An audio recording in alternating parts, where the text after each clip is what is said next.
So hi guys, this is Ate Dap. So what I'm gonna share to you today is about the processing stages of your application.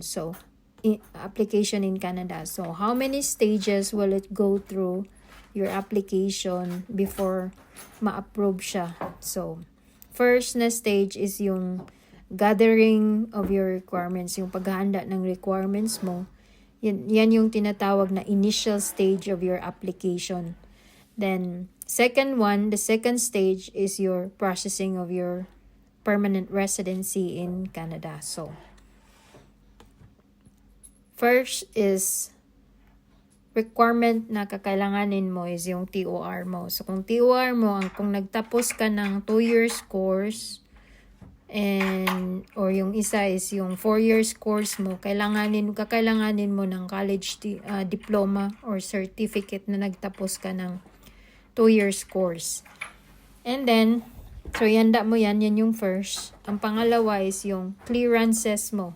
Clearances kung, say for example, nagstay ka sa outside the Philippines, sa ibang bansa ng over 6 months. So meaning, nagbakasyon ka ba or nagtrabaho ka ba, it's most likely over 6 months kung nagtrabaho ka sa ibang bansa na outside sa Pilipinas. So, you're gonna provide police clearance from that country and also your NBI clearance, that is para ba siya sa criminal record mo, kung meron ka bang, isa siya sa part na i-background check ka kung meron ka bang criminal na nagawa doon or anything na hindi admissible dito sa country ng Canada na papasukin mo. So, that is the second one.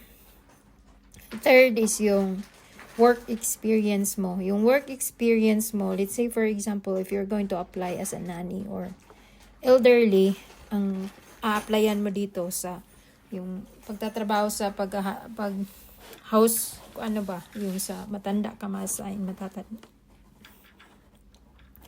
kailangan mo ng contracts, kailangan mo ng pay stubs, kailangan mo ng reference letter of employer, pictures, yun yung mga supporting documents mo for your work experience. And then, kailangan mo pang-apat is yung IELTS. Yung IELTS naman, kailangan mong, kung mag-exam yan, kung saan ka malapit, say for example sa Philippines ka. So, hanap ka ng IELTS center, testing center na malapit sa'yo at kumuha ka ng exam na yan. That is an English exam para sa qualification dito na kakailanganin mo na document na kaya mong umintindi, kaya mong magsulat, yung reading, writing mo, yung speaking, and yung listening abilities mo is pasado sa Canadian standard. So, panglima is yung ECA. Yung ECA naman, ito yung pag meron ka ng TOR, di ba? So, kailangan mo yan siyang ipa-assess dito. Yun yung tinatawag na Educational Credential Assessment. So, yung ECA na yan, kailangan mo, yung TOR mo, kailangan mo yan siyang isend dito sa Canada sa mga institution, sa mga assessment centers na mag-check, na magbibigay sa'yo ng comparative analysis kung pasado ka ba sa Canadian standard ng education nila dito, yung system ng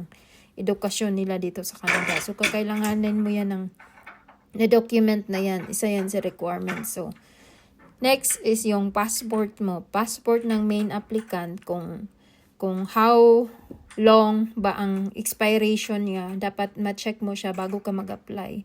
Dapat hindi siya 6 months below. Dapat siya, na-renew mo yan siya bago ka mag-apply. Kasi, gaano kaiksi ang expiration mo, doon lang din yung visa na ilalagay nila, i-stamp nila. Hindi yan sila mag-i-stamp ng visa na beyond sa expiration ng passports mo. So, including your dependents, kung say for example, married ka or meron kang anak. So, kailangan mo rin yung ihanda ang mga passports na document ng mga dependents mo. So, also, yung government fees, isa yun sa requirement, yung meron ka ditong babayaran sa government ng Canada sa processing mo, sa permanent residency mo, sa biometric. So, isa yan sa mga babayaran mo dito sa Canada pag gusto mong mag-apply dito. So, pag makuha mo ang resibo na yan, isasabay mo yan siya sa pagsasubmit mo dito sa application mo. So, Ang mga kakailanganin mo rin yung mga documents na ito, supporting documents na meron kang home ties ba, yung meron kang ties sa Pilipinas, meron ka bang SSS or life insurances, yung mga ganyan. So, properties mo, assets mo. Yan, makikita yan kasi tinatanong, meron ka kasing background declaration ng main applicant. So, makikita yan doon. So, yun yung paghahanda ng requirements mo. So, pag nahanda mo na yung mga requirements na yan, kailangan mo nang maghanap ng employer. So, pag nakahanap ka na ng employer, say for example, DIY ka lang, nagpunta ka sa job bank, meron akong separate video ng job bank para kung paano ka magpunta sa website, paano ka maghanap ng employer, and then para ka ma-hired. So, halimbawa, na-hired ka na, bibigyan ka na niya ng offer of employment. So, yung offer of employment, kasama yun doon sa requirements mo na isasubmit mo sa Immigration Canada. So, isa yung offer of employment na kailangan mong makuha sa employer kung i-hired ka na nila. So, yan yun. Isasama mo yun lahat ng requirements mo. Pagkatapos mo makuha lahat ng requirements mo, isasend mo na yan doon sa anong tawag nito, Immigration Canada. Merong portal na isisend mo. Pwede rin dati kung mag-paper base ka, merong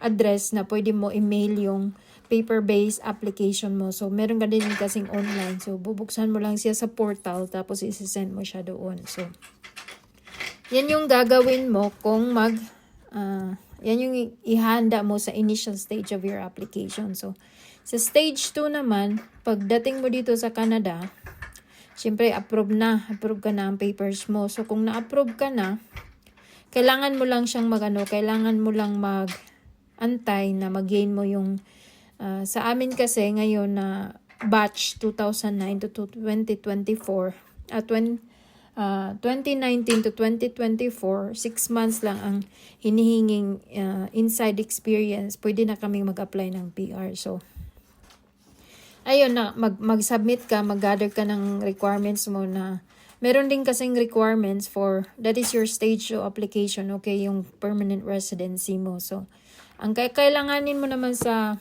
stage 2 mo ay yung katibayan na meron kang experience na nag-gain dito inside sa Canada. So, isa doon is yung job offer mo, yung bank statements mo, tsaka yung work experience mo inside Canada na reference letter galing sa employer mo, pay stub mo, permit, at tsaka yung ang tawag doon na form is, ida-download mo lang siya tapos fill upan mo, Schedule 19A, yung parang declaration na updated na inside Canada ka na talaga. So, nandito ka, nag-gain mo yung experience na yan, tapos isi-send mo lang siya sa portal ng Canada, sa website ng Canada para sa i-web form mo lang siya para isend mo yan doon sa immigration.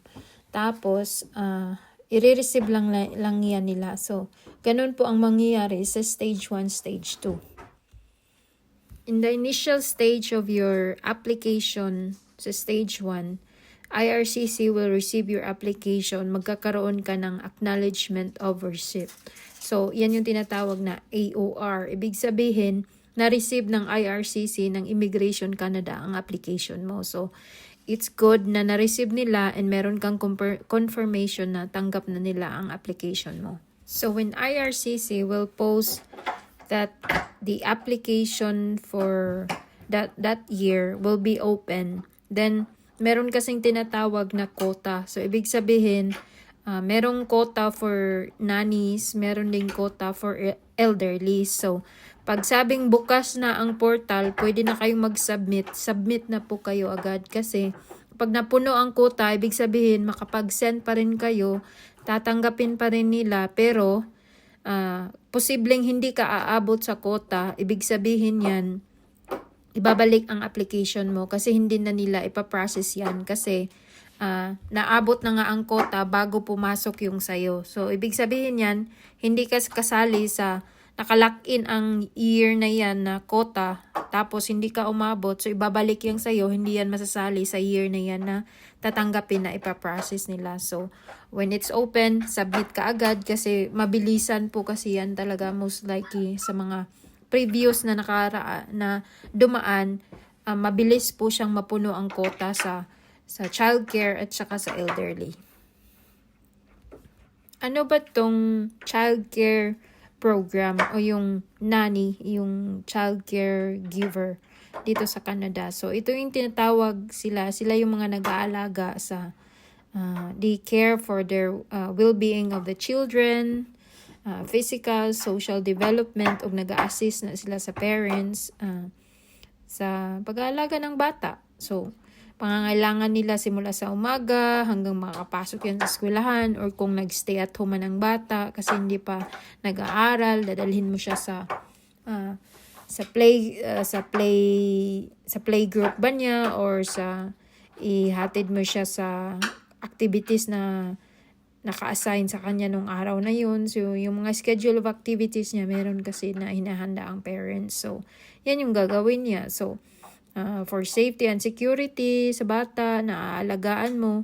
The same thing sa elderly. Ang elderly kasi, mas kasi for companionship sa mga elderlies na or seniors na kailangan lang nila ng kasama, hindi na sila pwede mag-isa. So, yung mga persons with disabilities or yung mga convalescent clients pa, yung mga kailangan na nila talaga na may kasama, hindi na sila pwedeng iiwan na mag-isa. Or kung wala man yan sila sa bahay, nilalagay yan sila sa mga home care. So, ganun ang mga ginagawa dito. So, yun yung trabaho ng mga home support workers. Sila yung mga nag-provide naman sa personal care and companionship sa mga elderly. So, yun ang ginagawa mo. So, ang tanong, what pilot program should I apply as a caregiver? So, it depends on your experience, based on your experience. Kasi dapat, ang experience mo, say for example, nanny ka, ang experience mo in the past. So, dapat, ang applyan mo dito is yung for childcare din. So, kung for elderly din ang applyan mo dito. So, you can apply either home childcare provider pilot or yung home support for elderly. It depende yan siya on which occupation nga you plan to work in. So, kung ang experience mo is for childcare, then yun din ang applyan kasi kasi dapat na coherency sa experience mo at sa yung applyan mo dito. So, again, 3 major requirements are needed to apply here in Canada as a caregiver.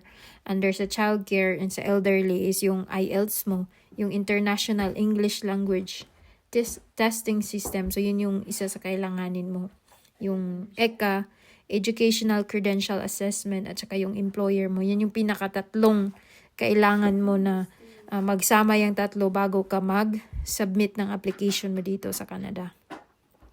So, yung English language test, meron kasi, ano bang kailangan mong i-take? Kasi meron kasing CELPIP na tinatawag, meron din siyang IELTS. Pareho yan sila English language test na testing center. So, mamili ka lang, kailangan you need to take at least once of the following tests kung saan ka ba pipili, sa CELPIP ka ba or sa IELTS ka ba. So, ang CELPIP kasi, ibig sabihin yan is Canadian English Language Proficiency Index Program. So, kailangan mong i-take kasi meron kasing dalawa for academic. Meron din siyang general. So, kailangan mo siyang kukunin. Examan mo yung general. Same thing sa IELTS. Kung IELTS man ang pipiliin mo, yung International English Language Testing System, general examination din ang pipiliin mo. Wag yung academic kasi yung pang-academic is for your para yun sa mga, let's say for example na pumasok ng Canada na nag students program naman sila. So yun yung IELTS nila for academic. So the passing score for English language test is meron siyang minimum scores you need to receive under each language ability. So, yung mga language ability, yun yung speaking, listening, reading, and writing. So, sa CELPIP kasi, kailangan maka-minimum ka niya ng 5. 5 sa speaking, sa listening, reading, and writing. So, 5, 5, 5 yan sila. So, dito naman sa sa general, sa IELTS, kailangan mo sa speaking ng 5, listening 5, reading 4.5, and writing 5. So, at least, or kung mag-exam ka man, taasan mo na yung minimum mo na makuha para at least kung ano makuha mo, pasado ka pa rin. So, yun. So, now, where can I evaluate my transcript of record? So, yung TOR mo. If I finish 2 years course or 4 years course. So, yun yung sa TOR mo, okay? So, yung previous ko, yung sa akin, sa World Education Services, nag-provide yan sila ng Educational Credential Assessment or ECA. Pupuntahan mo lang yung website nila. Meron akong separate video how to process ECA sa WES kasi doon kasi ako kumuha ng ng Educational Credential Assessment. Yan yung comparative assessment ng degree na natapos mo sa Pilipinas dito sa Canada. So yun yung kung paano mo gawin. I have a separate video on that as well. Say for example, I'm a college undergraduate. So 4 years degree na siya dapat, but I only finish or earn at least 2 to 3 years. Where can I evaluate my credentials? So, wag ka sa WES, kaya medyo mas mataas ang standard doon. Dito ka sa ISIS na tinatawag. So, assessment center din siya, but it's not as fast as WES. So, ang WES kasi, 1 month lang nung kami dati, nung ako. But I don't know now kung ilang months na siya matatapos bago makuha mo yung result. So, sa ICES, subukan mo sa ICES, International Credential Evaluation Service naman yung isa. So, wag ka sa WES kung hindi mo natapos yung 4 years degree course mo. So, doon ka dapat. Say for example, you finish an unrelated course sa caregiving. So, pwede ka bang mag-apply? Can I still apply as a caregiver? So, syempre pwede. I have a separate video as well na any courses na natapos mo anywhere sa Pilipinas or what country ka man ang galing, then that's okay. Pwede ka. So, ang tanong mo, I'm a high school graduate. Am I qualified to apply as caregiver in Canada? So, unfortunately, no po siya. Hindi po siya pwede kasi kulang ang ang requirements mo sa Canadian standard na requirement dito sa Canada. So, kukulangin siya. So, no. Now, employer. So, can I receive a job offer from my relatives in Canada? So, pwede siya, yes. However, dapat ang job offer dapat siya genuine and meet all the validity requirements. So, dapat siya, kung relatives mo man ang magbibigay sa iyo ng job offer, dapat siya genuine and totoo na may offer talaga, hindi yung potso-potso ba. So, ano bang meron sa valid na job offer na mas meet sa kailangan mo yung ma-meet na valid siya and genuine siya. So, una, it is genuine. The employer needs a caregiver na meron nangangailangan talaga sila ng caregiver. It's because, let's say for example, both sila workers and then nobody will look out for their children. So, second is the employer has enough financial resources to pay the salary. So, makikita yan sila sa declared nila na income sa CRA. So, ganyan. And then, the third is the salary is equal to or higher than the prevailing wage for this position. So, kailangan mong, ang offer sa'yo is yung sakto sa minimum na ini-offer ng province na yan. So, kasi meron kasing minimum requirement na pasahod sa probinsya in every province here in Canada. So, meron siya. Dapat doon, umaabot ka doon. So, ang employer, meron silang form na pifill upan galing sa website. Kukunin lang nila, tas pifill upan nila yan. Yan yung form na tinatawag na 5983. Yan yung offer of employment. Kailangan nilang fill upan yun thoroughly and truthfully. Yung totoo talaga na information nila. So, dapat ang job mo is full-time and at least 30 hours per week siya. And ang employer mo is Canadian and outside siya sa province of Quebec. So, iba kasi ang immigration policy ng Quebec. And then, yung employer mo is not an embassy, consulate, or a high commission. So, commissioner. So, dapat yun yung mga employer mo. Dapat ang employer mo is Canadian and not and is living outside of Quebec. So, ang tanong mo, I don't have a relatives in Canada, so saan ako makahanap ng employer? So, I have a separate video sa Job Bank and also Canadian Nanny. I'm gonna make a video for Canadian Nanny naman because I did try to find a employer sa Canadian Nanny as well, and then na-hired ako sa Job Bank naman. So, yun. On those two websites, you can find employers in there. So, ang application ba is paper-based. So, meron siyang alternative form na paper-based, meron din siyang online. So, online and paper-based, dalawa po siya. So, ang tanong, kailangan ko ba, do I need to hire a representative to submit my application? So, based on my experience, it's because I'm lack of funds. So, nag-DIY ako. So, it's not necessarily kung ang tapang-tapang mo, you can do it on your own and you just have to follow the instructions. But if you have extra money, of course, you don't have any idea or knowledge about this program. So, hire a representative or consultant to process your application para hindi ka matatakot, hindi ka mangamba kung magkamali ka ba or hindi.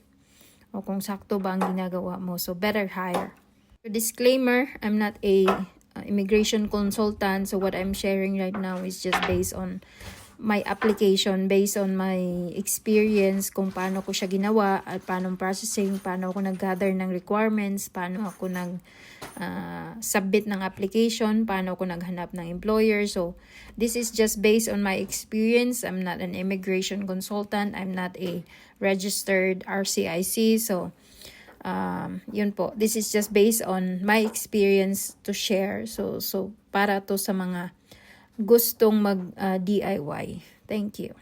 So, to start your application, meron kasi yung website, portal, ang Immigration Canada. So, you can just, I will post the, you can just search ang Canada website where you sent your application. Then, upon signing up, siyempre kailangan mo lang yung personal email mo and password mo. Hindi yung email na yung email na formal for business email or your personal email, hindi yung email na pang pocho-pocho na email. So, upon signing, you will receive a verification code on your email. So, importante siya yung email mo talaga na pang professional or pang work email mo.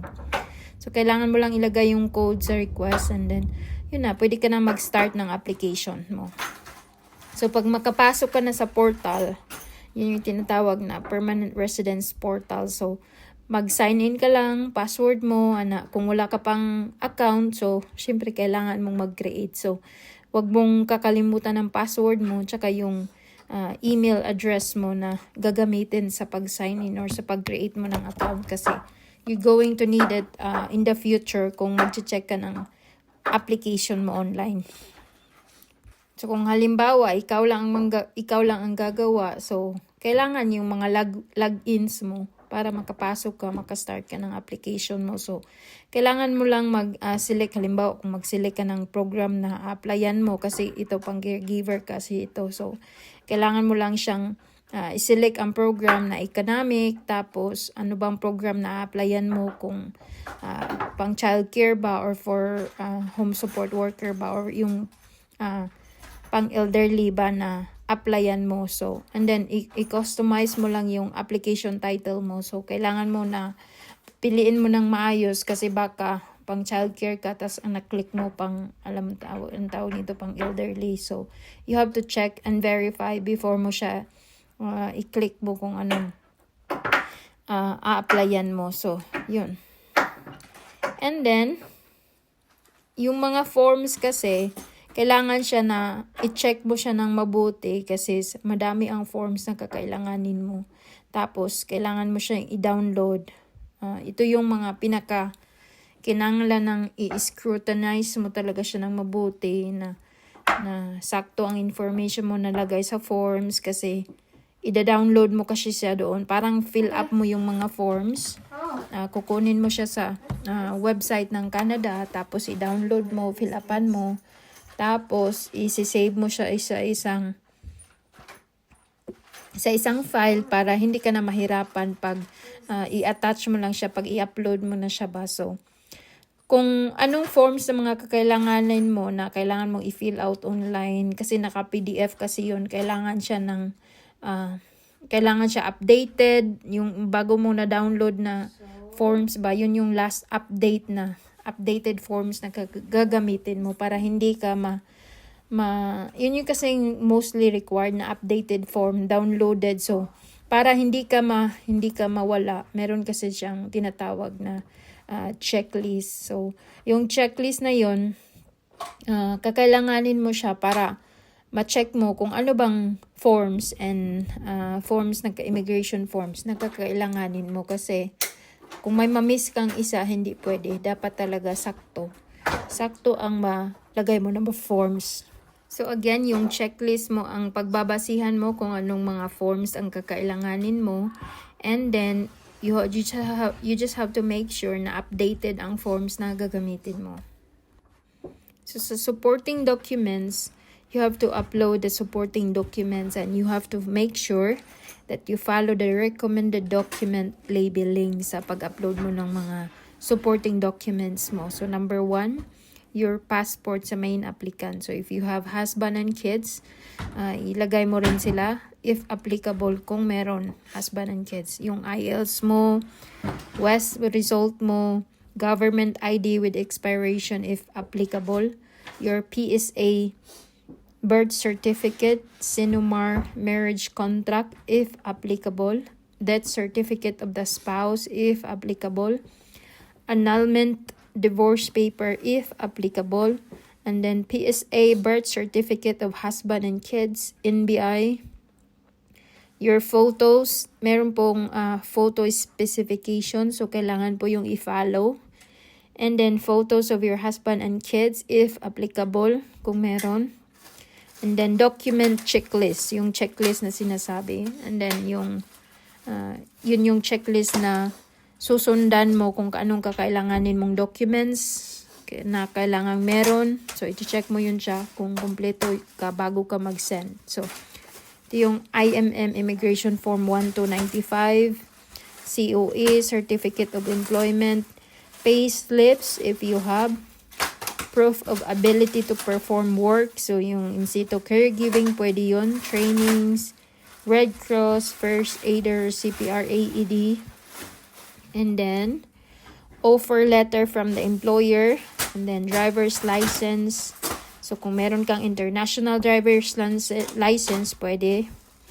And also, for your information, this is a one-time application. So, kailangan mong i-upload ang supplementary documents that you think na will help your application na ma-approve siya. So, kung kailangan mo siyang ilagay mo. So, yun yung mga supporting documents mo na kakailanganin mong i-upload. Ang lagyan mo ng label para hindi mabilis siya makita and hindi siya anong tawag nito hindi siya mawala ba. So, ang pagka-sunod-sunod ng pag-download mo ng mga supporting documents mo, i-follow mo lang yung checklist para hindi ka mawawala. So, pagka-upload mo, check. Pagka-upload mo, ganyan. Ganyan, double check. Dapat merong nagre-recheck para hindi ka mawawala talaga at walang maiiwan. Yun, at kompleto ang mai-submit mo. Kasi this is a one-time application only. So, as much as possible, correct and accurate ang masend mo doon sa Immigration Canada. So, yung tinatawag na government fees or application fees, you can pay online. So, merong link na services, electronic services ang Immigration Canada na ipa-follow mo lang. So, wag mong kalimutang i-upload as well ang resibo na halimbawa pagkatapos magbayad, meron kasing option na ilagay doon ang resibo. So, kailangan isasabit yung resibo kasama na ang application na ito ay bayad. So, yun. So, bago ka mo isend talaga, meron kang, so sa pag-submit mo ng application, meron siyang parang declaration form na kakailanganin ang digital signature mo. So, yun, bago ka mag-submit, may signature mo lang, then send mo na kaagad, and then congratulations, and then pray for your application na it will goes well, no, according to His plan, no, na walang chichiboreching mangyayari, and then it will just go smoothly. So, yun po. So, as what I have mentioned, meron siyang, quota. So, yung application ng caregiver, yung batch namin dati, nire-receive nila online is 1,500 na tinatanggap nila online. And then merong alternative format, yung paper-based 150. So, yun yung tinatawag na mga gaining experience sa caregiver sa mga childcare. And then meron din siyang mga direct to PR na tinatawag dati na yung kasabayan namin, 1,000 applications na matanggap nila online, and then 100 applications na matanggap nila sa alternate format naman. So, sa elderly naman, sa caregiver sa elderly, meron silang gaining experience category na 1,650 na matanggap nila online, and then or in alternate, hindi kasi mabilis mapuno ang ang elderly, so hindi sila problema. Ang sa childcare, ang sobrang bilis mapuno. So ang direct to PR naman sa elderly is 1,100 applications na matanggap nila online or yung in an alternate format. So as far as previous experience na nabasa ko or na panood ko ng mga video, is mabilis ang mapuno ang childcare kesa sa elderly. Ang elderly kasi medyo matagal kasi unti lang ang application outside, kasi mostly ang mga elderlies dito sa Canada is nasa home care kasi yan sila, hindi kaya sa mga nannies, di ba? Mas marami ang numbers ng mga hiring ng nannies kesa sa elderly. So yun yung mga kadalasang mga nangyayari previously. Ang form na kakailanganin mo, ito yung IMM or Immigration Form 008, Immigration Form 5406, Immigration Form 5562, Immigration Form 5669, and then kailangan mong i-upload as well ang Immigration Form 5910, Immigration Form 5982, Immigration Form 5983, and then yun yung mga forms na kakailanganin mo na i-check mo ang information ng laman noon bago mo i-upload, bago mo i-download, kasi this is like a one time application mo na gagawin. So dapat siya accurate, correct, and hindi ka nagkakamali doon sa mga information mo na ilagay mo. Yun. Also, sa declaration mo sa family, so let's say for example, meron kang asawa at anak, kailangan mo talaga silang i-declare, or meron kang common law, kailangan mo silang i-declare din, kasi kung hindi mo yan sila i-declare, mahihirapan ka na yan kung mag-process ka na. Gusto mo silang papuntahin dito, tapos hindi mo sila na-declare sa initial stage, so mag-question ang application mo kung bakit mo hindi sila nailagay nung initial application mo pa lang. Tapos ngayon bigla kang magde-decide na kukunin mo sila. So mahihirapan ka. So dapat i-declare mo lang siya sa una mo na application. Huwag mong kakalimutan. Huwag mong kakaligtaan. Sa una, pag hindi mo siya maiintindihan kung anong kakailanganin mo, hindi mo talaga siya bibigyan ng oras at panahon na intindihin, mahihirapan ka, tapos yun, pag nahihirapan ka, nagugulo ang isip mo kung paano ka ba gagawin, kung paano mo siya sisimulan. So kung bibigyan mo siya ng panahon, ng oras mo, at iintindihin mo talaga, so matutunan mo talaga siya na hindi madali, pero kaya mo siya, lalo na pag ang nagmo-motivate sa'yo is wala kang enough na support, especially sa financial na aspect na kukulangin ng pera mo. So kailangan mong talagang tiyagain na intindihin, kailangan mong tiyagain na intindihin kung anong kakailanganin mo, kailan ka magsasabit, kailan mo siya mag-gather. So, ganun ang gagawin niyo po.